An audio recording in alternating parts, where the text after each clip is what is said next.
Madison G. What's up, Chinster? Welcome to another edition of Podcasting in Pajamas. Yes. All right, Madison and I are at home on a lazy Saturday afternoon. How's it going, Maddie? Could be better, but it's fine. Okay, all right. Why are you wearing a beanie? You said we're in pajamas, but I think that's only me. No, basically pajamas on the bottom. You can't see, Oh. but it's just it's a sweatpants kind of day. Hey, so we are doing another one of our famous Let's Introduce the Podcast, even though you weren't on the podcast. All right. I thought that went pretty well last time, honestly. Really? Yeah, I thought it was funny. I thought you had some good takes. Were you able to like incorporate our little segment into the actual podcast well? Yeah, I thought so. So, let me introduce you to the topic. So, on this podcast that we recorded, we did a. Do you know how to rank things by tier? Yeah. So there's like S tier and then A tier. So like if I had you. Wait, what do you mean? What do you mean S tier and A tier? So what's good and what's? There's this Japanese ranking system. Hold on, let's see. I'm pretty sure I know what you're talking about because I've seen them on TikTok. Yeah. So like these little lists, right? So you say like, oh, here's my S tier, and that's Japanese for superior or extraordinary or something like that. So we did this tier list with Korean food. Yeah. And it was gonna go so well. I have my friend Lisa. She did an earlier podcast with me. And then there's a woman named Keri Lee, and she's from Korea. And then my friend Ben from New York, who does that other podcast in New York, and he's Korean American. And Lisa has lived in Korea for a couple of years, and Keri was born and raised in Korea and moved here about 7 years ago. So everything was lining up to be great, except Ben forgot to show up. Bad, Mr. Chin. Yeah, so we were sitting there. We were just kind of chatting, making small talk for a while, and then I was like, "Surely he will show up any minute now." And then like half an hour went by. So we started it, and we just kept going. So we recorded our whole episode with the three of us, and then about 2 hours later, Ben messaged me like, "Call me right away. I'm so sorry." So then he came on and recorded everything later, but I really wanted to get him on. So I recorded it twice, and I really wanted to get him on because he is super, super funny. Yeah. You know how like I can be funny for like a minute or two, but Ben can be funny for like, he's just nonstop funny. Like everything that comes out of his mouth is a funny take. So how did it work though? Did you guys like rank things from memory, or was it like new foods that you all had in front of you? You tried them together and then ranked them? No. Yeah, we did it from memory. We just did it from things that we liked from our past. What was the winning food? Well, I don't want to ruin the episode now, but... Oh, that's so true. Guys, you're going to have to wait and see. Yeah, I'll tell you later, Madison. But, yeah, so that was fun. So it's a lot of creative editing. I think you would have had fun with it because it was a lot of... Like, we didn't fool anyone. We were kind of like, okay, Ben is here. It's an hour later. But, so we didn't try to fool anyone, but I spliced him in. I spliced and diced. Yeah. So it was a little bit of work. Gotta do that sometimes. Do you want to lead into the show? Sure. All right, guys. Thanks for listening. Hope you like it.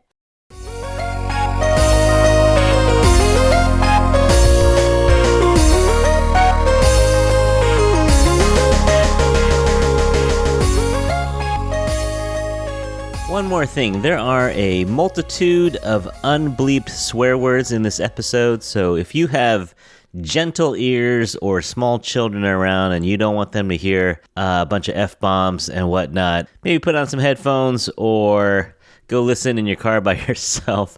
So just wanted to throw that out there.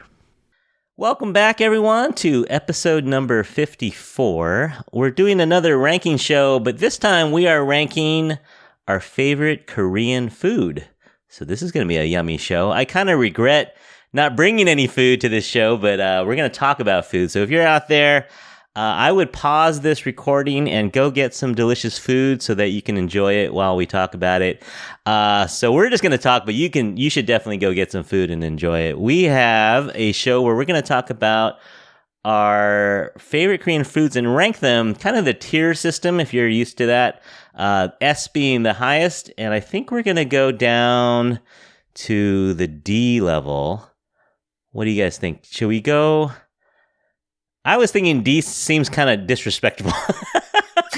Like, it's still good food, right? Yeah. So I think D would just be considered like more common that people know about. Yeah. It's something that's maybe not, it's still delicious, but it just may not be like the special foods that we're going to celebrate with or something. But anyway, we're going to go from S down to D. So we'll go S, A, B, C, D, and we'll rank them. And so I brought along some people who could help us do this. First off, let's introduce our OG host from episode number 2, Lisa from San Francisco. Hey, Lisa, thanks for helping us out again. Hi, of course. I'm always happy to help out and talk about food. Always down to talk food. And yeah, so we did episode 2 together. That was over a year ago. That was like 18 months ago, Lisa. Can you believe it? Yeah, that was when the pandemic was still... Right, in the pandemic. Yeah. And so if you want to see Lisa's posts about food, she posts every so often on I Eat, Sleep, Play on Instagram. So thanks again for joining us, Lisa. Of course. And coming in from the South Bay is Keri Lee. Hey, Keri. Hi. And Keri is a model, social media strategist, and she posts under the name The IG Coach on Instagram. Thanks so much for joining us, Keri. Thanks for inviting me. And Keri, you were born in Seoul, Korea? Yes. And then when did you move here? Let's see, 7 years ago. Okay, yeah, so you've been here for a little while. What made you want to come out here? No, just doing the master's degree, and then I don't know, ended up living here. It's not a bad place. It is not a bad place at all. Do you miss Korea though? I miss Korea a lot. Yeah, I miss Korea too. Yeah, oh yeah, we should say that Lisa lived in Korea for almost 2 years, and you were teaching English?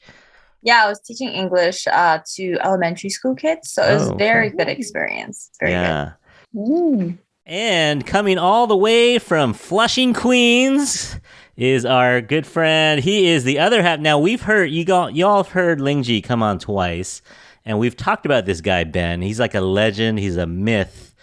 But today we actually have him. He's the other half of the Worst Asian Podcast. It's Ben from Queens. What's up, Ben? Yo, what is up? Thank you for that intro. Oh my God. I feel like you're hitting on me there. Well, not gonna lie, I got a little bit of a man crush on you, a little bit. Oh yeah, thank you. Yeah. It's the facial hair. It's a lot of Rogaine in the morning, and I'll just smear it on. Rub it on. That's it. That's the key, guys. Yeah, so we all know Lingji, right? We know he's like organized. He's like the planner. Yes, our fearless leader. Yes, Lingji.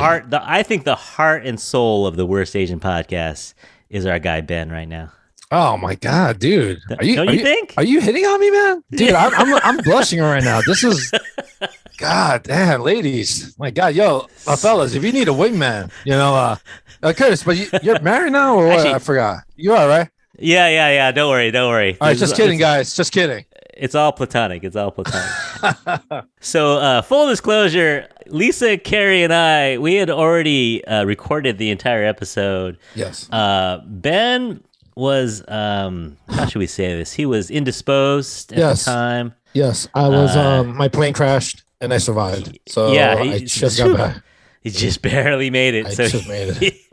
Yes, I'm here. Thank you. Thank you, Curtis, by the way, for forgiving me. If I was there, I'd be bowing to you on the floor. No, we're all good. Thanks, man. Okay, so how we're going to do this, I guess, is Lisa, Keri, and I already recorded ours. So we're going to have Ben jump in at each tier here. Yes. So we had Keri, who was born in Korea, so she helped us with all the pronunciation, so I'm going to screw it up. No, you good. Actually, I didn't even introduce you. You are born in New York, but Korean American. Heavy, let's use lightly on the Korean, heavy on the American. That's the best way of putting it.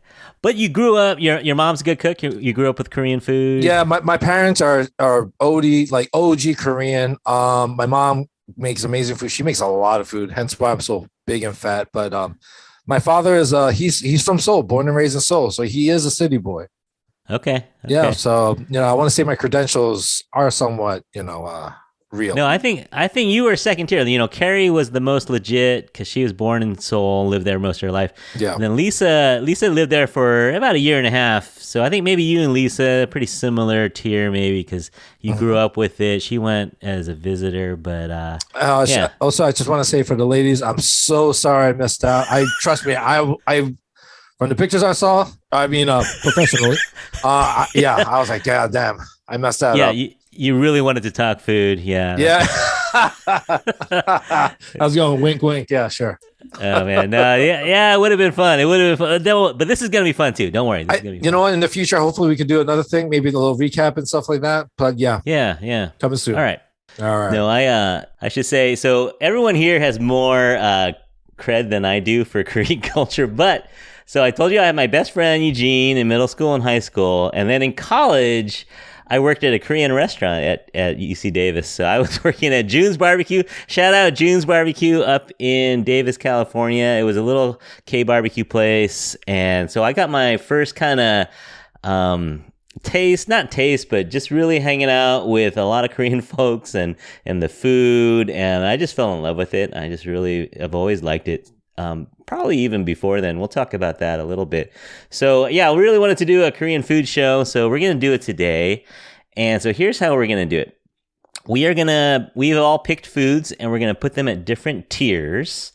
Starting with S is the top and then down at the bottom is D. And we're going to take turns picking foods, and so whoever picks it kind of gets to decide the rank.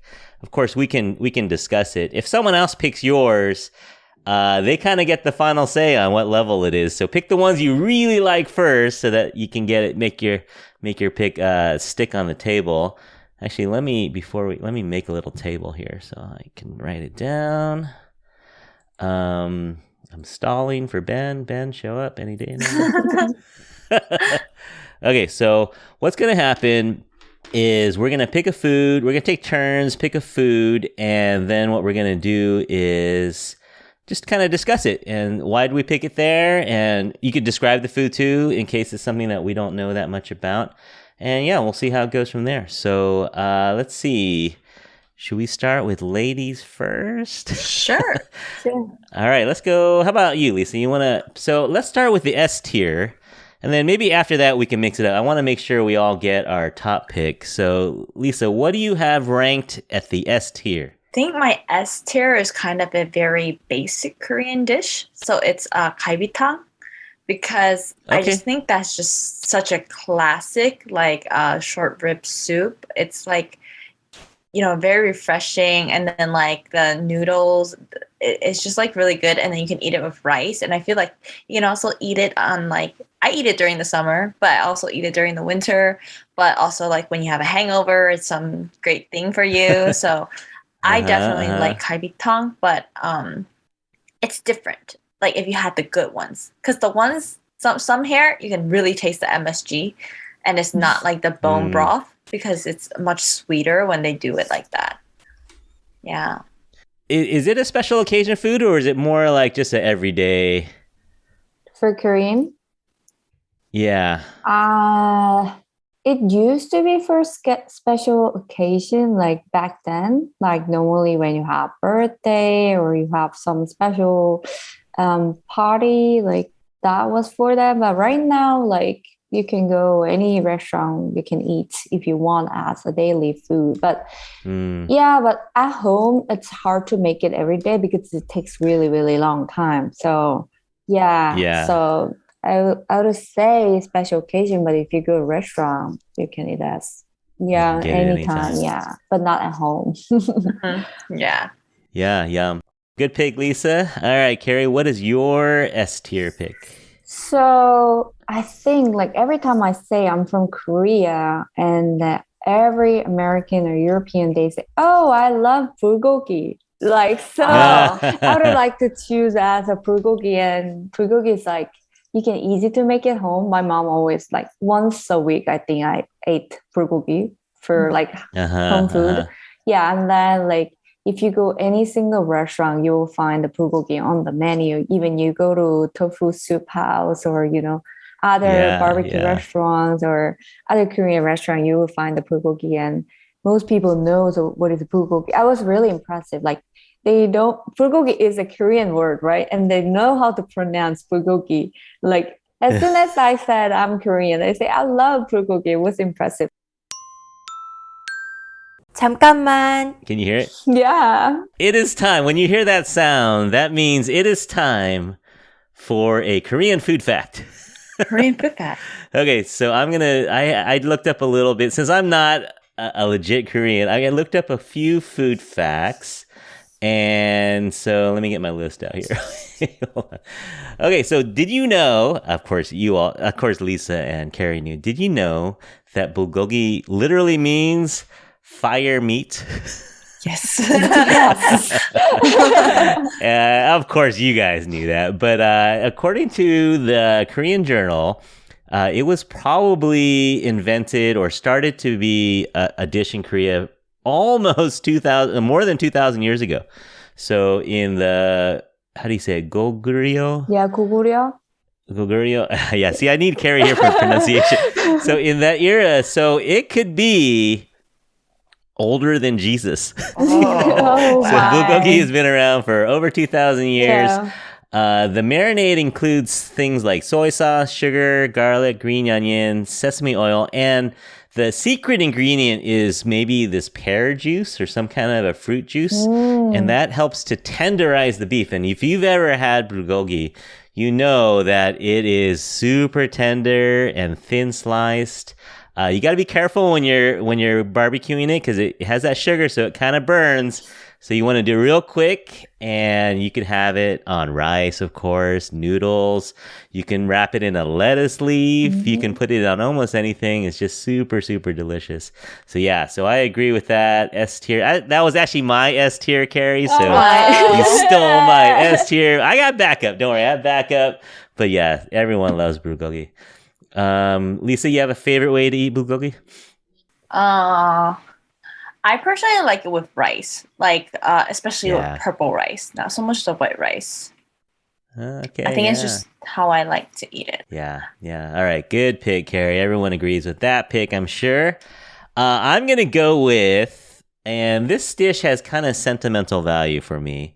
Maybe it does for you as well. I'm going to go with bibimbap. I'm going to go with my favorite dish. Whenever I go to a Korean restaurant, I'll go and get the bibimbap. And for those who don't know, it's like a bowl. It could be a stone bowl, could be a metal bowl, and it's got rice.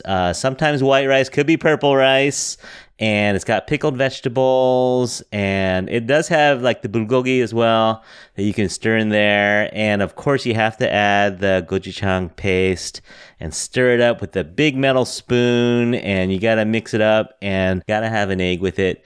And Keri, you can help me out here. Is it something that your mom might just throw in leftovers? Like whatever you have in the refrigerator, you might throw in the bibimbap? That is true. Yeah. That is true. So it can have almost anything in it, but the classic one might have a little seaweed, some greens, a little carrot, a little daikon radish, or some pickled daikon, and you stir it up. So good. It's sort of warm, sort of cold. It just hits the spot. You guys have any bibimbap memories or anything? So there was a time when we didn't have a canteen for like 1 or 2 months at the school and the middle school because they had some like technical issue. They shut down. So we all need to pack our lunchbox. So we bring all the lunchbox with my friends, and then we share the banchan, which is side dishes together. And then we have a like big bowl, and then we put all our rices and then other side dish together, and with the spicy paste. So that doesn't really look like what you see from the restaurant, but it's still like mixed rice, right? Which means bibimbap, right? So I had at that time. It was really delicious. Maybe I was young, and then that's a good memory of the bibimbap. Yeah. That's the best part. You can trade ingredients and Yeah, mix and match. we mix and match. We just brought all the things and we just put whatever it is what we have for the side dishes and then with the rice and all the different rice. Like some people brought the brown rice, some people have purple rice. Me had like white and then black rice mixed together. So the rice color even looks different, but it was good. So good, right? Yeah. It's like the perfect lunch, perfect dinner. It can go anywhere, anytime, anywhere. It's so Awesome. easy. Yeah. All right. So I went with bibimbap. Keri went with the goat. I think bulgogi. I would have picked bulgogi too if I could. Yeah. And then Lisa goes with kalbitang. If I had to pick out of the three, oh man, it's between kalbitang and bibimbap. Shit. Right. Yeah. Well, it's different mood. They're different things, right? One you can have for lunch, and then one's kind of more of a feast thing. Yeah. Bibimbap is so good, man. Damn. How do you like to? Do you like to put a little extra sauce in yours too, or? I just go standard. I don't go super heavy on the sauce, but yeah, I get it almost anytime I go to Korean food. It goes with everything. Get a little veg, get a little protein, a little carbs. Yeah. Actually, that's my go-to. Almost every time I'm at a Korean restaurant, it's like I have to order that. Yeah. So you go with the stone bowl or the metal bowl? Oh, you gotta do stone, bro. Okay, all right. Yeah, you gotta. Yeah, you need that stone, man. Crispy, yeah, man. You gotta work for that rice at the bottom. You know what I'm saying? You gotta shovel, and I'll do some construction down there, dog. Yeah. I like. Have you ever worked in a kitchen where you had to wash those things out though? I would imagine that would be. Oh my God, no. I'm assuming you did. No, I didn't. The place I worked at had metal bowls, but yeah, the stone bowl, you're scrubbing that thing. I just realized it. Yeah, man. Holy shit. It's a lot of work. That is a lot of work. But yeah, bibimbap, I would say it's to go, bro. With that egg, it just slams every time. Now, this is one that there's no Japanese dish like this. There's no Chinese dish like this. I think bibimbap is Korean, right? Holy shit. Curtis. God. Right? God, you're so fucking smart. Well, that's why I get the big bucks.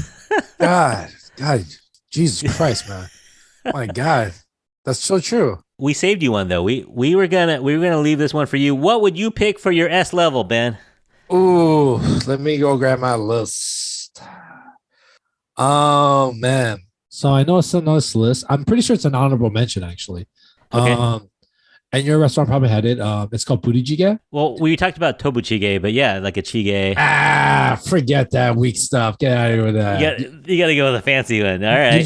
Did you ever try burijjigae? What's in that one? So burijjigae, it translates to army stew. Oh yeah. Yeah, so that's the one where it's not fancy at all. Actually, it's just like it's hot dogs, spam, ramyun, T-bone steak. Like they just they just throw everything in there, and like when you're out, it's just I'm salivating. Yeah. Oh shit! Well, are you in K-Town? Can you go downstairs and grab something? I can literally walk down a few blocks and literally be like, I'm gonna take a screenshot of this list and be like, I'll have one of each. Thank you. Give me everything. Yes, thank you so much. But yeah, burijjigae, it's on my list of like. Okay, yeah. Like that's like it's especially in the wintertime. Like I love eating that. I can eat that. Yeah, I love that stuff, man. Okay, all right. Yeah, a little history fact. They made that during the Korean War, I believe. So the Koreans took all the shit from like the American soldiers and were like, "No, let's just put it in our fucking chiga and see what happens." And shit, it's fucking bomb. Yeah. I thought you were gonna pick kimchi for number one, man. I mean, kimchi's gonna be there always. Kimchi's the love of my life. She's the one. It's the real. Yeah, she is. She's what started this. Yeah. Okay. So it goes on every tier. Every tier, kimchi fits in. But yeah, kimchi is S tier. Kimchi is life. Kimchi is God. Kimchi is the MJ. Kimchi is the Babe Ruth of all things Korean. So yes, that's my ode to it.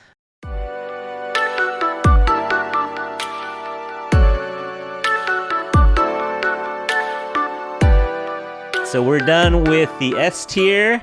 Good choices. I think we have the makings of a really good meal already. If we just went with those 4 dishes, I think we'd be set. But let's go on to now you could pick any tier that you want to go next, but or we could just go down the list. Up to you. All right, so let's go with Keri this time. what is your next pick? It's for A tier, right? Okay, or any tier you want, but yeah, you could do A tier. It's fine. So I'm a little bit debating myself for this for A or B. I want to say spicy rice cake, which is tteokbokki. Yeah, you can put the cheese on the top as a cheese tteokbokki. But I found out that my friends, they don't like the chewy taste of the rice cake.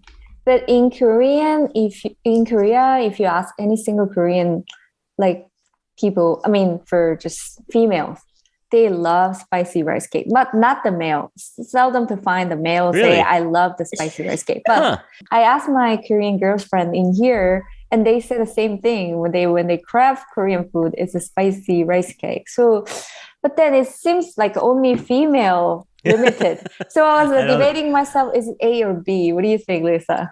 I guess I'm a guy. Okay, you don't like it. I don't not like it, but I don't think I'm like a super fan of like mochi things, and like tteok is kind of like has that texture.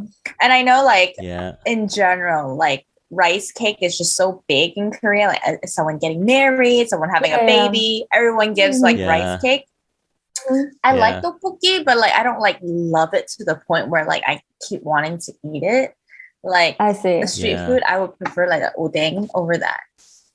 Okay. Maybe then we should go down to B. Okay. Yeah, I agree. I think I would put it a little lower. Okay. But it's your memories, you know? You have memories of it. It makes you feel like home a little for you, Keri, right? Yeah, physical comfort food. And then any other, I don't know, Korean, who were born in Korean and then study in Korea and live there for a long time, over maybe 15 years, maybe they will think about tteokbokki as something like comfort food. But yeah, maybe B, because of a little bit has limitation. Fair. If you watch any Korean drama, you're gonna see some tteokbokki. And it looks so good when they're in the pocha, you know, the little tent bar with some soju after work. It just seems like such a good meal to have right before you go bar hopping or clubbing. You want to have a little something in your tummy. You have a little tteokbokki. But yeah, one thing for me is I'm such a weak person when it comes to spicy food. So if I go to a real Korean restaurant and we order it, even if I order mild, it's pretty hot for me. So how spicy do you go, Keri? Do you go hot, medium, mild? I can eat hot. Yeah. It's got to be spicy. Yeah, I can eat very spicy. Yeah. But the spice level also different to each restaurant has a different. Some restaurant medium is already so spicy, but yeah. All right, so we'll put that at B. That's fair enough. I think that's a good spot for it, right in the middle. Lisa, you want to make another pick? You could pick any tier you want. For me, I can go with B too. I think my B would it would be like Korean barbecue in general. Yeah. Okay. Just because it's like it's such a staple, but it's not like something I would want to eat every day. But it's like I love all the bonchons that I can have with it and the way you can eat it. And like you know, in America we also have it with like the rice rolls put into the wrap. And then I started eating it with raw garlic when I was in Korea. Yeah. And I've learned to enjoy like Korean barbecue without all the marinated meat, more like, you know, enjoying the flavor of the beef with like just salt or like samgyeopsal, cooking it. And then I think it's just like something that is so good, but like I can't have every day. Yeah. It's a little heavy every day. Right? But like when you're there, you want to stuff yourself like a lot. Right. Yeah. And it's such a social gathering too, right? You're always going with the group. You always gotta have soju. Have the soju, and you'll stay there. How long will you stay? If you go to a Korean barbecue with friends after work, a couple hours. Yeah, I feel like you because usually you go with a few friends and like it's just the atmosphere is really nice. So like you guys enjoy your time there eating together, and the food's good, the company's good. So it's just like a really nice thing. Yeah, no, I love it. The only downside, and I think you know this too, is that when you go to Korean barbecue afterwards, you're gonna smell like it's gonna be in your hair. It's gonna be on your. Oh, Lisa has an exception. How do you avoid this? So when I was in Korea, you know how they have the chairs where you can put your jackets inside so it doesn't smell, and then they always have like this spray at the front door, and you literally don't smell after. Really? Yeah. Wow. Because when I was working at the Korean barbecue in college, every time after work I would go somewhere, people would say, "Hey, what's that smell? Why does it smell so good right now?" And it was me because I smell like Korean barbecue wherever I went afterwards. But that I didn't mind. You know, it's a good smell to have with you, right? Yeah. All right. So you put that at B, Lisa? Yeah. Okay. All right. So we finish out the B's here. Let me go with my B list. Now again, we are not saying that these are bad foods. We are just saying that they're just a little lower on our list. And it's our own list. Our own list. Yeah, it's just your own preference, right? Or, you know, all of these are good. We'll take all of these foods. But so for my B, I'm going to go with, how do I say this? Pajeon, the pancake. Pajeon? Yeah, pajeon. So the green onion pancake, you could have kimchi in it. You could have hamolpajeon. You could have seafood pancake. I like it plain. I like it like just green onions, maybe a little kimchi in the pancake. I love it as an appetizer. I love to share it. I like making it. It's a real comfort food for me. It's different than the Chinese green onion pancake. It's a little. What makes it different? Is there a little egg in it or something? Or pajeon, right? You mean pajeon? Yeah, pajeon. Pajeon, yeah, pajeon. Yeah, a little egg in it, and I think thinner. Like, yeah, I think it's the thicker. Chinese one might.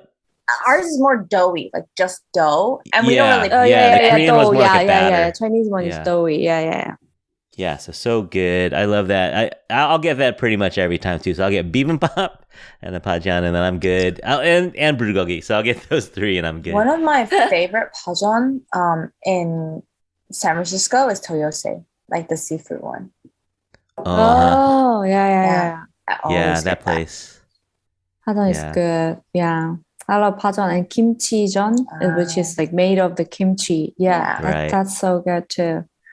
But yeah, if you want a really good one, it's got to be a little crispy on the outside, but a little fluffy with good flavor and stuff. All right, so I'm going to put that at the B level for me. I have what do you guys think of that? Fun fact for you for your chon. Okay. I know in Korea that everybody, when it's raining, it's always the best day to have the pancake with makgeolli. Yes, makgeolli with makgeolli. Yeah. Does that come from any? That I don't know. It's just tradition.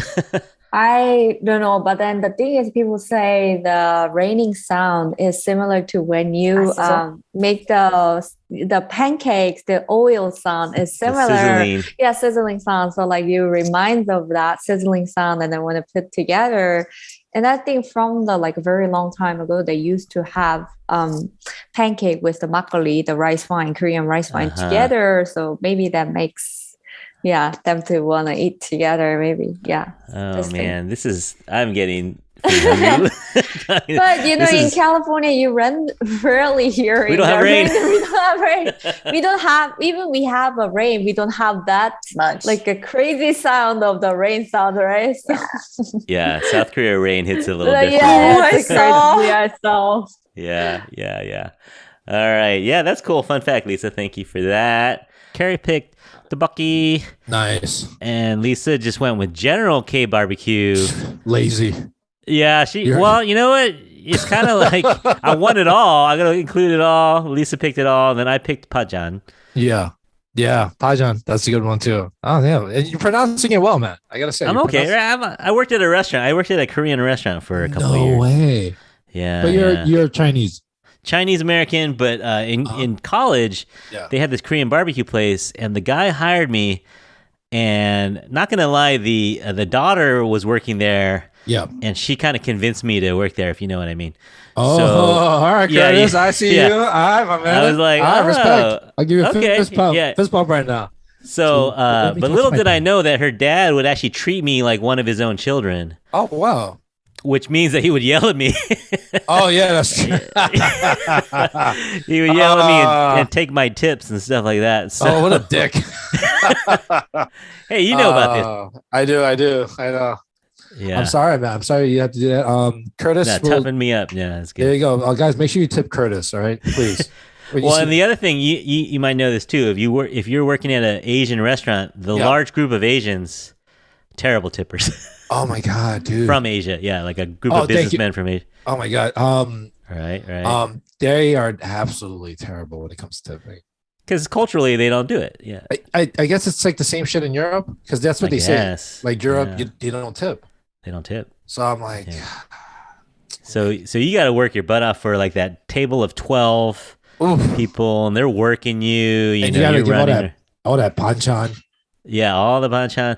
And then, at the end of the night, if the bill comes out to like 175 and 23 cents. This sounds very PTSD right now. you get the 176, so you get like the 75-cent tip. Yeah. That's so terrible. here, son, keep the change. Keep the change. Yes. So I feel like so far this episode is just me, but like giving like a review, like a side commentary about the list, which I think it's kind of working, right? Yeah, I think it's fun. Fun. What's it? So Lisa from Blackpink. She did the lazy thing by saying Korean barbecue, but you know what? She picked it all. Yeah, she picked it all. She did pick it all. So you know what? Good for her. Curtis picked pigeon. Oh, I'm sorry, not pigeon. Oh, whatever I'm talking about. Pajeon. Pajeon is a Korean pancake. Do you have a favorite one though? I go plain. I'm basics. I go with the plain onions and maybe a little kimchi. The seafood one I don't mind, but I'm fine with just a plain one. I'll be honest with you, dude. I actually don't really like eating pajeon because I just feel like it's just too heavy for me. It's a lot. Yeah, Because you eat 3 slices, my man. Or you're done. Yeah, you're done. You're like, yo, I can't eat Korean barbecue now. It's like chips at a Mexican restaurant, right? You can't fill up on pajeon. Exactly. Or like, what's it? Olive Garden. They give you all that bread. You're like, oh, gotcha. Let's see. So we got Keri Underwood. She wrote tteokbokki. Tteokbokki is really good too, especially when you're like, Korean food is so good when it's like the winter time, especially. Yeah. In a pocha or something. Yeah. Oh, look at you, man. Yo, I know, right? All right, man. All right. Is your wife Korean? No, I watch a lot of K-dramas. That's where I get all my info. I bet you your Korean is fucking better than mine. Like I'm not even challenging there. But you know what she said though? Keri said it's more popular with women than men. Oh my God, yes, it is. It's absolutely true. Yes. I don't know what it is. I don't know if it's like some kind of Korean scientist figured this out in our DNA and our chromosomes. Put like estrogen in the tteokbokki. I don't know what it is, but every time I go out, and if I go out on a date with like, Korean chick, like, oh my God, can we do tteokbokki? I'm like, I don't think I have a fucking say about it. Fuck it. Go ahead. Enjoy. Yes. All right. And we will add Ben in later. Ben, where are you, Ben? Oh, we need you. Okay. So where do you want to go next? You want to go A tier or C tier? Maybe we'll go C and then go back to A at last. Okay. All right. So let's see. I think it's my turn to go first this time. So I'm going to go with, oh man. Okay. Since I'm the least experienced in Korean cuisine, I'm going to go with Korean corn dogs under sea level, which is that a recent thing, Keri, or when did corn dogs become a thing? So it was always there. I don't know why suddenly it's like, I think they changed it. Yeah, they leveled up. Yeah, leveled up. They level up and then make it look like a little fancy and like, it's just like a street food before. We always had a corn dog with a ketchup, but they add the cheese in it and they add different kinds of ham in it. So and then squid. Last time I saw squid in it. Potatoes, yeah. Did you guys use cornbread before, or has it always been a different type of like mixture? Because like the Korean corn dog that I discovered when I was in Seoul, like maybe 5 years ago when it first started, like the hype was that it wasn't like a cornbread for the Korean corn dog. It's more like a pancake. It's a more like a rice dough type of, right? Yeah. It's different than your like American Carnival corn dog. It's different than that. Yeah. But yeah, they'll roll it in sugar. They'll roll it in cheese dust. Yeah. There's so many different varieties of it. Yeah. So yeah, not authentic Korean food, but definitely popular. And definitely you see it in movies and K-dramas now. But compared to Korea, it's too pricey. Yeah. Oh my God. Yeah. I cannot imagine. What would it cost in Korea if you were just on the street? I think it's a half price of what it is right now. Now it's like $6 or $7 for each cheese corn dog in the United States, right? In California, but you can get it like $3. Like at a night market. Yeah. All right. Let's see. Next, let's go Lisa on the sea level. I think I picked odeng, like just because it's such a classic thing to eat in Korea. Odeng. I don't even what is fish cake. Okay. Because the reason I chose it is because it aligns with like my memories in Korea. Like on a winter day, like they have the stand. I mean, they have the stands always, but on a winter day, it hits different. Because then, like, you're at the stand and you're eating the fish cake, and then, like, they always give you a small cup which has the soup, and it's just like that warm feeling. And then, like, you're standing around with a lot of people, like, eating it. It's like a different type of experience when you eat it versus, like, you know, when you're here, you usually just eat it at a restaurant, so it's not as like interesting. But it's like it doesn't take a lot of things to make, but it just has that really home comforting feeling, and it just like that memory hits really hard, especially like when it's hella cold in the winter and like you just have that warm soup, like it's burning hot and you're like gulping it down. So is it boiled or fried? It's boiled. So like they have a stand, and then there's like soups, and then like they have like sticks of like fish cake sticking in the soup, and then you basically just choose what you want or like how many you want, and then like they have it spicy, they have it non-spicy, and then you just eat it like in front of the stand. Nice. That's good. Yeah. I like it when you guys have memories of this. I can visualize it. You're there and it's a little, not snowing, but super cold, and you just want something warm in your tummy. Yeah. And it's like on like many different streets. So like you'll always come by a stand. It's not hard to find. Yeah, nice.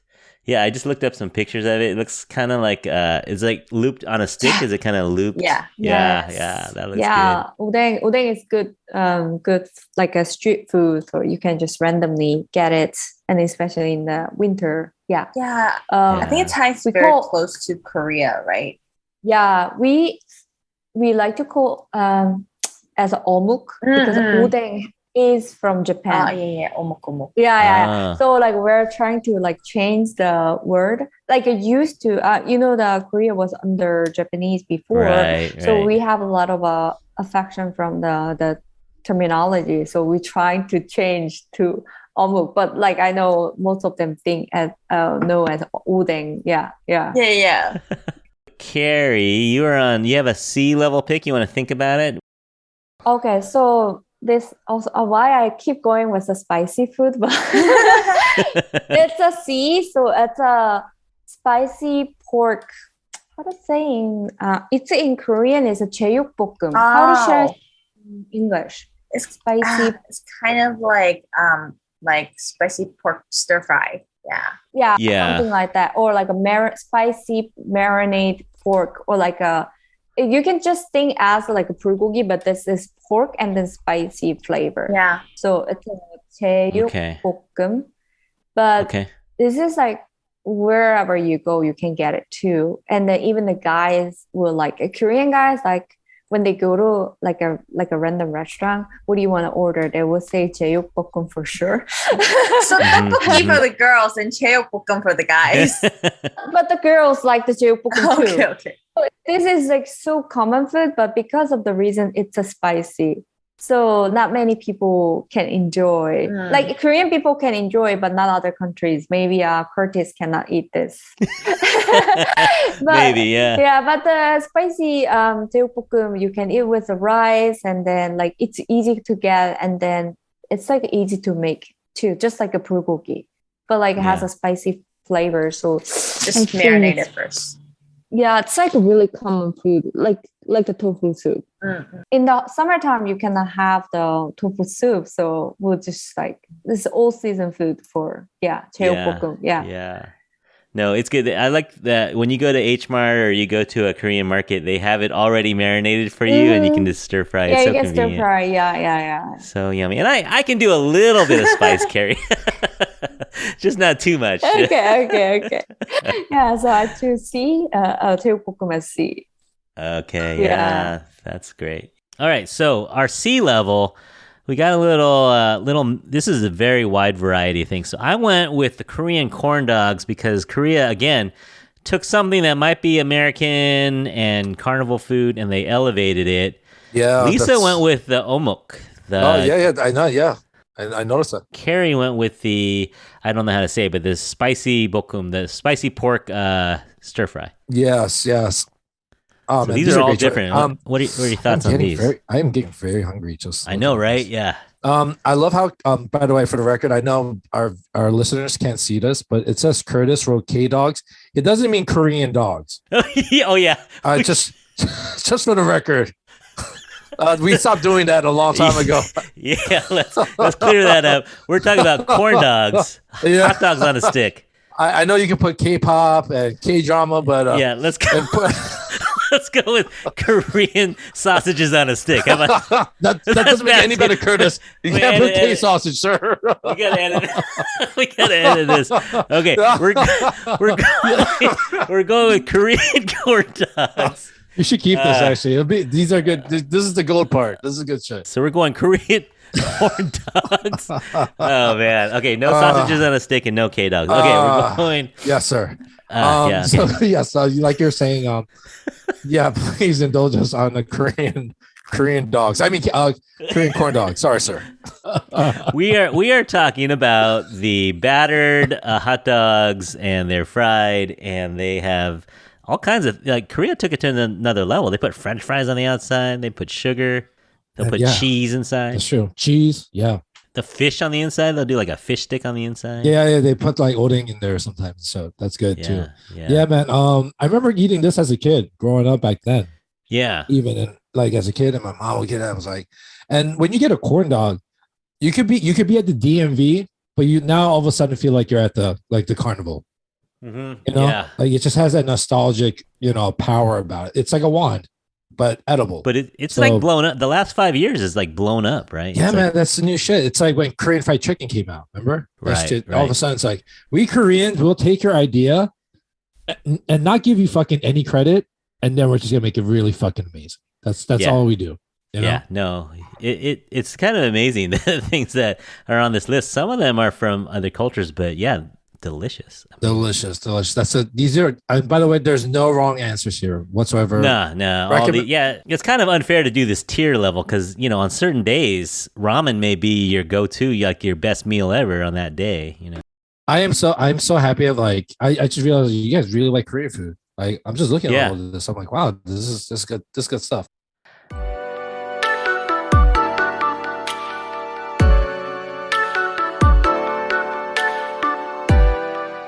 All right, we're getting down to it. All right, Keri, you pick. Do you want to do A level or go down to D level? Let's do D. I don't know. A. Let me think about. Okay. We'll do D level. I think it's Lisa, your turn to go first, or Keri's? I forget whose turn it is. Keri, maybe you go next. Do you know what you would pick for D level? Let me think about it. Lisa, do you have any opinion for D first? I feel like, don't hate me for it, but I feel like ramen in general. Yeah, yeah. Oh, yeah. I mean, you can spice up ramen. You can dress it up or dress it down because personally, I don't like to eat ramen just by itself. It always has to have green onion and eggs at least. But then I feel like it's just something so easy to have in everyone's house, and it's like you can eat it anytime you want. It's so good, but at the same time, it's like sometimes I crave it so much. I eat it way too much, way too often that I'm like, oh, I'm sick of ramen.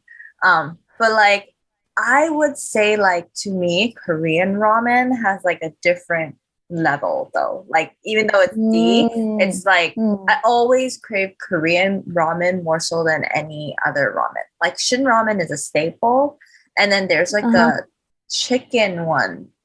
Oh, yeah. And then it's like it has a little bit of spice though. You know, Korean people always have to have the spice. A little bit of spice, Yeah. And then obviously there's like the famous fire chicken noodle, right? Yeah. That one was I didn't imagine that would be a really big hit. Yeah. To put like, oh, that's too spicy for me. Really? If I put whole sauce, yeah, that's a spicy, but it's like a good feeling of spicy, not like a torturing, but it's a good feeling. Yeah. You get a little sweat on your head. You know? Yeah. A little hot. Yeah. Spicy, yeah. All right, guys. Guess what? It is. 잠깐만. Okay, it is time for a Korean fun fact. All right, let me get out my list here. So when we're talking about ramen, it is, of course, a South Korean favorite. And they say, on average, you want to guess on average how many packets someone in South Korea eats per year? Per year? Yeah. How many per year? This is according to a magazine. I forget which one it is. Per person? Yeah, per person per year. How many packets? Over ramen? 150. 150? I think so, yeah. Yeah? Like 100. Wow, you guys are bigger. It's actually about 90. Oh, okay. Because it includes everyone, So yeah, maybe young people it would be over 100, maybe older people a little bit less. But yeah, that's a lot of packets per year, right? So that's like 3 a week or 2 a week, right? So it's a lot of packets.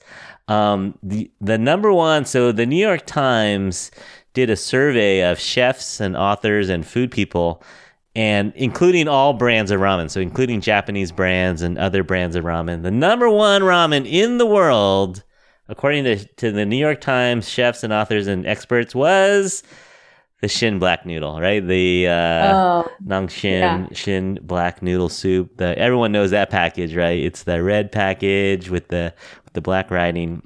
Yeah. Number one in the world. So yeah, Korean, might have been invented by the Japanese, but the South Korean folks took it to the next level, and now it is ranked as the number one packaged ramen in the world. So, there's just something about Shin.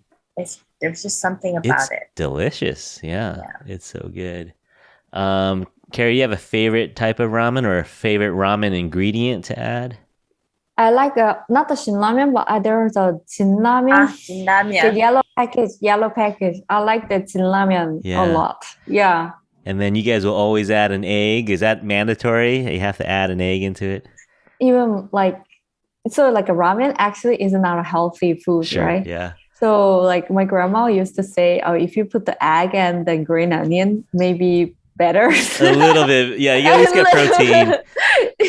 Yeah, so like they even say like an egg prevents some like sort of MSG ingredients. So they have some certain weird belief about that. So it cancels out the MSG. Yeah, something like that. Yeah. I've heard some people say that the best ramen they've had is in a PC방. Oh, okay. It's the atmosphere, maybe. Yeah, it's just a combination of just being in the right mood, the right time.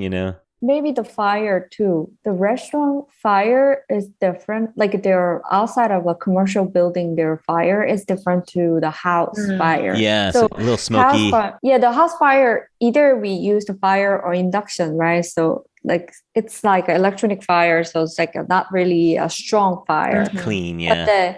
But the commercial building, they have a strong fire, so they put it. The ramen will be like cooked very quick.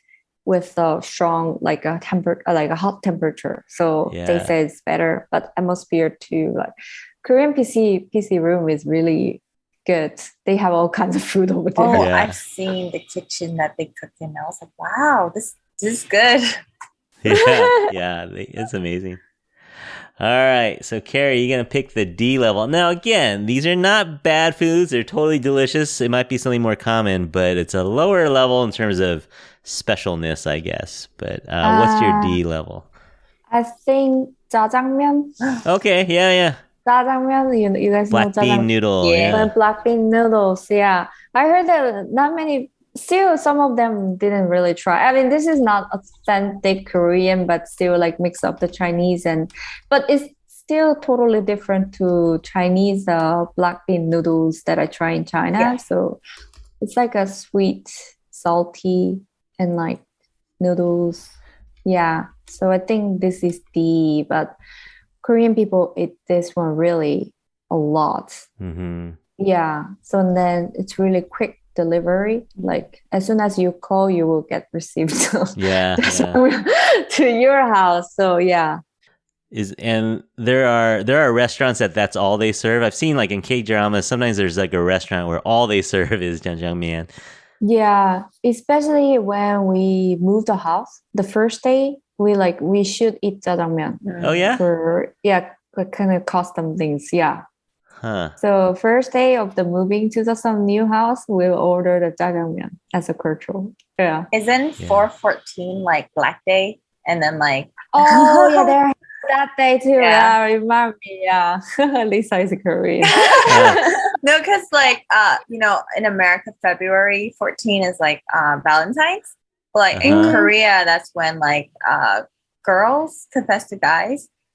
And then like on 3/14 is White Day. So guys confess to girls. And then 4/14 is for the single people. So it's called Black Day. And then you just eat jjajangmyeon. Yeah. Because it's a black food.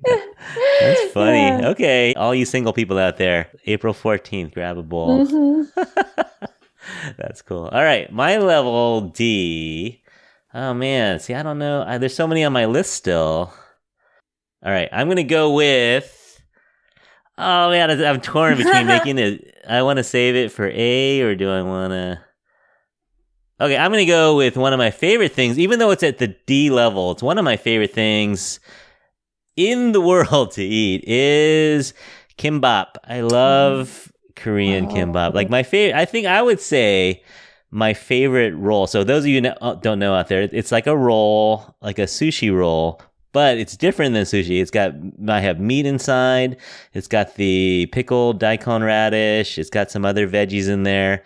And it's a fairly large roll. It's like the size of bigger than a quarter. It's like the size of a 50-cent piece, if you know how big that is. And so I love it. I will get this at our local market. We have a Kukje market in Daly City. I will grab a pack or two of those when they come out. I love it when they come out with it from the kitchen and it's still fresh. It's a little bit warm, but not hot. And you can grab it, go on a picnic. You can bring it home. It's the ultimate appetizer. I just love kimbap. What do you guys think about kimbap? I love kimbap. Yeah, I think kimbap is really good. But like, if you have like homemade kimbap, that is like really good. Like, my friend just delivered some recently, and I was like, "Damn, this is probably like one of the best kimbap I've ever had." From the mama. Yeah. Yeah, so my memory too, at the restaurant, you know how you roll it and there's stuff sticking out from the sides? Mm-hmm. But you can't serve that, so they would cut off the two ends and just serve the clean pieces, and then they'd save me all the little end pieces the side pieces that looked ugly, but they taste great, so I'd get a whole little plate of that. By the end of the night, I'd have a whole plate of this, so I have a lot of good memories of kimbap as well. All right, so Ben, Lisa, Keri, and I came up with ramen on the D level. So this, we were saying that the D level is a little bit disrespectful. Yeah. Because the food is still delicious. I agree. It's just not, I don't know, not fancy. It's kind of more everyday stuff. You can say that ingredients-wise, preparation-wise, So, both of those are good factors to consider. Okay, so D level, Lisa came up with ramen. Keri came up with jjajangmyeon. Yes. Or jjajangmyeon. and I came up with kimbap. You got all delicious. Yes, all delicious. They will go really well together, actually. Yeah, this is a party, right? These three together. This list. If you guys want, it's like a life hack. This is when you're like really shit faced and you're like hungover. Yeah. This is your go-to right here. This is your medical kit. But heavy on the carbs. Heavy on the carbs, the MSG, the sodium, and a lot of regret. Yeah. It's all there. But it's funny that you mentioned that. The way you said jjajangmyeon, right? It is a Chinese dish. Right. Yeah. And I had a friend of mine. I won't say his name, but shout out to you. But his grandmother cooked it for us, like Chinese way. And I was like, oh my god, what is this shit? She's like, oh, it's. I think I'm gonna fuck it up with the jjajangmyeon or some shit like that, right? And I was like, oh, that sounds like jjajangmyeon. And then my friend was like, yeah, you assholes stole it from us. That's a theme though. A lot of these foods might have started, like ramen started in Japan, but then Korea took it another notch. Right. We talked about it a little bit. You know what April 14th is? No, I don't. It's Black Day. That sounds very racial, sir. It is. It's a little cringy, but it's supposed to represent all the single people. So there's like Valentine's Day, and then there's Women's Day and Men's Day, and then the 14th of April is basically like Singles Day, where you wear all black and you eat black things. So everyone goes out and eats their black bean noodle on this day to celebrate their aloneness. That's so sad. What the fuck? So why would you? Oh my god! First off the record, I actually wear black all the time, and I am single technically. So I guess I'm celebrating that shit every day. But that is crazy. I did not know that. That's happening. Yeah.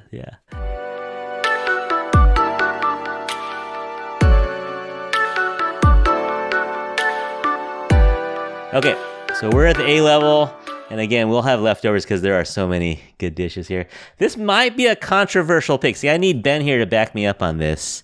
I think he would back me up. But I'm going to go with... It's controversial because it's not a traditional Korean dish. Oh. But it is freaking delicious. I'm going to go with the other KFC. I'm going with Korean fried chicken at the A level. I know, a little controversial. A little controversial. I'll take the heat, but I love fried chicken, and I feel like not invented in Korea, but I think South Korea took it to another level. They started adding more. They double fry it. It's super crispy. They add the chili paste sauce onto it. They add cheese dust onto it. So I'm going Korean fried chicken. Anyone want to come at me with that, or you think it's a good pick? I think that's a great pick. I think. Yeah, I was choosing that for A. I took it. That's fair. You stole my S, so I stole your A level. I feel like Korean fried chicken is definitely on a different level, and like, damn, it makes me miss like the delivery service in Korea. Like, it's 12 a.m. Suddenly, I want fried chicken, and like they will come, and like they always give you the radish on the side too. I don't know what's about it, but the radish with the chicken is so good. Yeah. 잠깐만. All right, guys, you know what that means? It's time for another Korean food fact. Did you know that as of 2019, so this is a couple years ago, there were approximately 87,000 fried chicken places in Seoul, Korea. 87,000? 87,000 fried chicken places in actually not just Seoul, but South Korea. And to put that into perspective, there are only 38,000 McDonald's in the whole world. So there are so many fried chicken places in South Korea. It is such an iconic dish. Well, chicken and beer is such an iconic combination. There's actually a word for chicken and beer in Korean. You guys want to say it? Chimek? Chimek. So you take a combination of chicken and mekju and you put it together. And so when you're craving chicken and beer, you say, hey, you want to go get some chimek? You guys have any Korean fried chicken stories or fun facts? I think after moving to Korea, it was the first time I've ever had fried chicken that had like a lot of sauce on it, but still super crispy. Like Gyeongnam chicken was so interesting. Yeah, that's wasn't it's the soggy. double fried, I guess. It makes it so crispy. Yeah, it defies physics, right? Like Yeah. you're eating something that's covered in sauce, but it's still crunchy. It's amazing. Cool. All right. So I went with KFC. Let's go. Who wants to go next? You guys can decide. Keri, do you need time? Um, I can do A for 삼겹살. Yes. What's the English translation of that? Pork belly. Pork belly. belly. Okay. But here, United States samgyeopsal and Korean samgyeopsal taste different.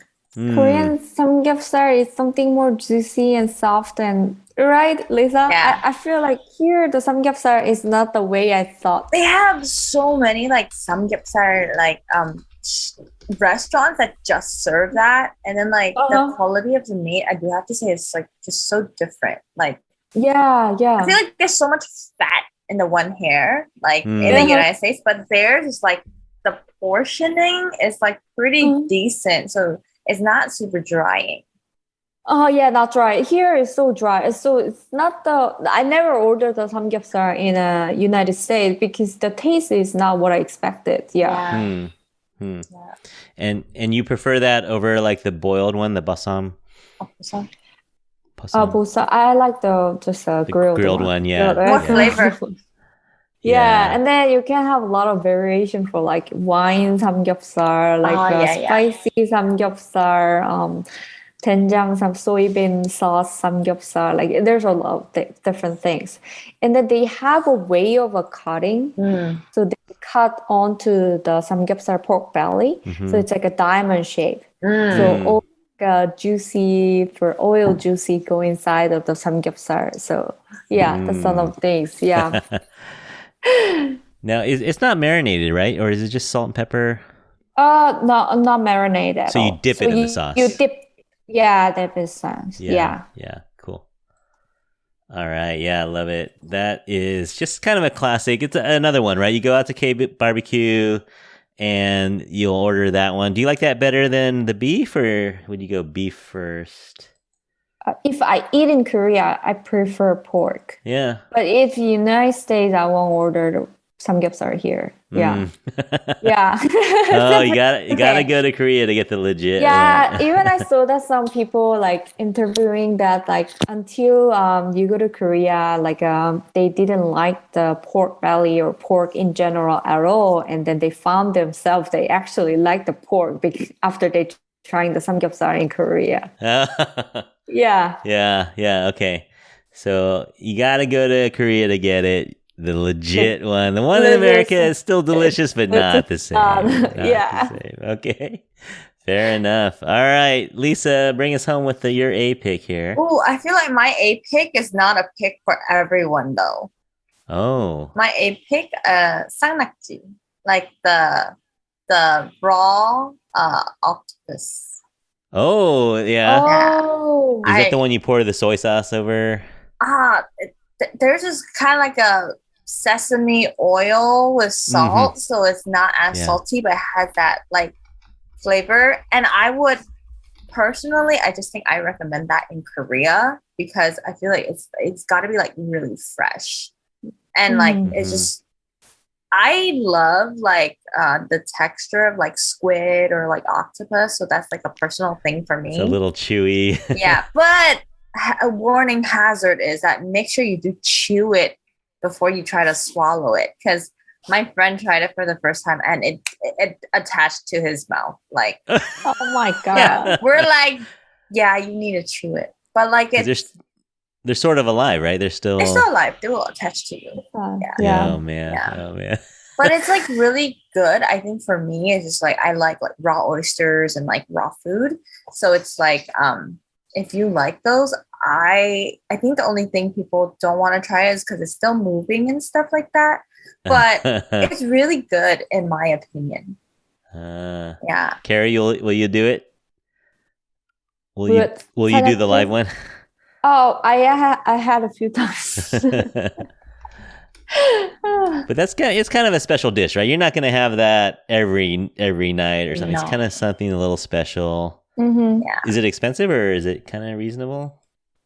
I think it's reasonable. Yeah. It's just that like you have to find like I haven't. I think I tried it here before. It wasn't. It's different. It's not like that fresh, like feeling. Yeah. All right. So in the A level, Lisa went with Sanakji. Okay. Which is basically the live octopus. Yeah. Have you tried that? Sesame oil. I haven't. You want to? I don't know.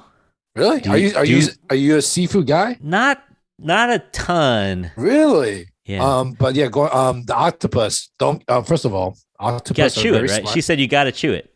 Dude, you're literally re-murdering it in your mouth. That's what you're doing, dude. Like after it's like, oh yeah, cut my body into pieces. And it's like, oh, you're gonna keep doing it, but with a more dull thing with your teeth. That's what it is, bro. Can you feel it moving?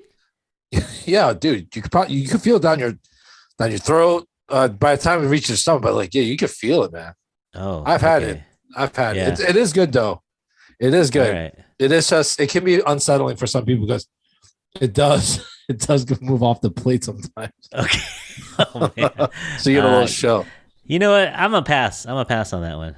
Yeah. Let's see. I could tell from what this looks like. Yeah, I'm actually surprised she put this as the A. She likes it. Yeah. No, she says she's down for it. Yeah. She definitely. I could tell like she probably likes to eat a lot of the Korean has a lot of seafood in general. Things I still don't know about that I'm shocked about, and it's, I'm sure it's delicious. But it looks like Lisa's a good seafood foodie and stuff like that. Yeah. No, her dad was a Chinese chef, I think, so she grew up with a lot of seafood. Oh damn! So, what's up, yo? Okay, all right, Lisa, we're gonna come over. Thank you. Yeah.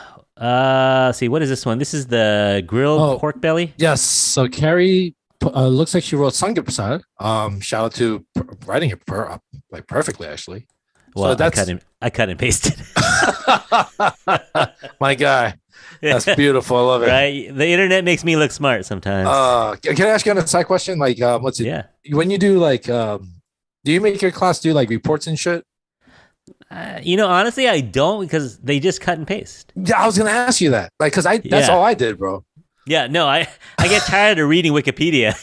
I'm like, y'all aren't even good because they leave like the little notes of the Wikipedia little letters, the footnote letters. I'm like, you're not even good at plagiarizing. Yeah, they're like, it says Wikipedia, the source on the bottom and shit. Right. There's like links. There's like links on it. It's still a blue link. It's a blue. Exactly. It's underscored the whole thing. Right. It's a link. No, it's so bad. It's like they don't even get it too. I'll say, yo, this is Wikipedia, and they're like, what? No, this is Mr. Chin. This is my brain. If anything, Wikipedia plagiarized me. Exactly. Nah.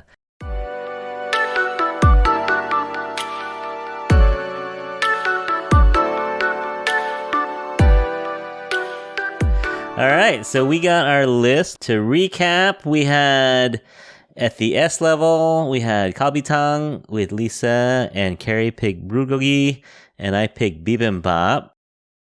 A level, we have Korean fried chicken that Curtis picked, and then Keri picked samgyeopsal, and then I picked sangnakji, so pork belly, and also live octopus. Live octopus.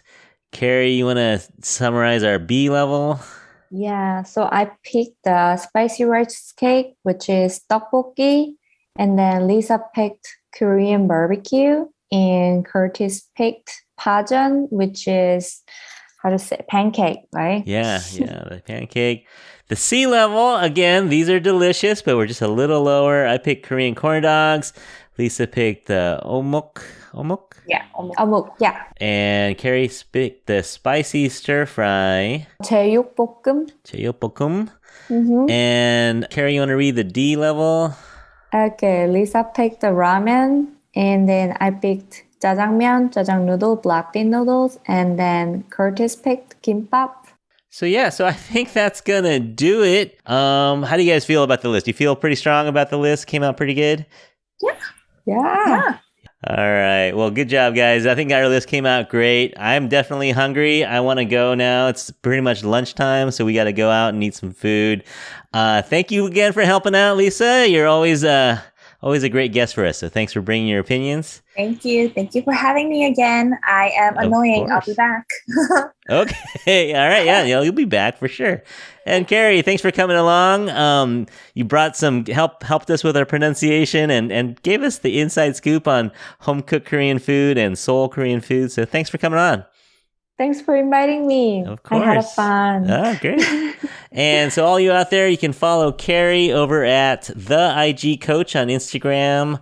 And for Lisa, you can follow her at I Eat Sleep Play on Instagram. All right, Ben, thanks for coming along. Even better late than never, yeah? Yeah, I'm keeping it to the brand.